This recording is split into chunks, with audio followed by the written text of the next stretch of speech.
Bonjour. Une bouffée d'oxygène, non, quand même, dans ce monde tourmenté. C'est la victoire de l'équipe de France. Oui. Hier soir. Ça a été rude, ça a Sur été un but dur. autrichien, bien sûr. Oui, sur un but autrichien contre son camp, mais l'important c'est de gagner. Absolument. Donc c'est vrai que ça fait un peu de bien quand même, parce que la période est difficile. Alors manifestement, Mbappé a le nez cassé, ou aurait le nez cassé. Il ne sera pas opéré, il va jouer avec un masque. On peut jouer avec un masque, mais c'est quand même un peu gênant. Pour le reste, c'est l'actualité la plus classique que nous allons dérouler avec les prises de parole des uns et des autres. Et d'ailleurs, pour rebondir sur ce que disait notre ami Olivier, c'est vrai qu'il y a beaucoup de conscience de gauche qui prennent la parole. J'ai entendu Anne Sinclair, par exemple, et Absolument. d'autres, Oui. et Bérénice Bejo, et évidemment les joueurs de l'équipe de France.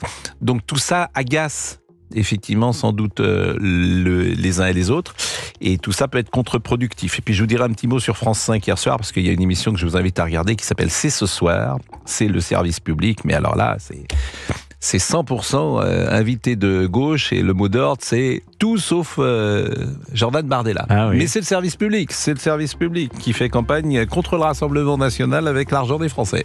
Bon, on en parlera tout à l'heure sur Europe 1. C'est de 11h à 13h avec Pascal Pro. Vous prenez la parole, les auditeurs. 01 80 20 39 21, numéro non surtaxé.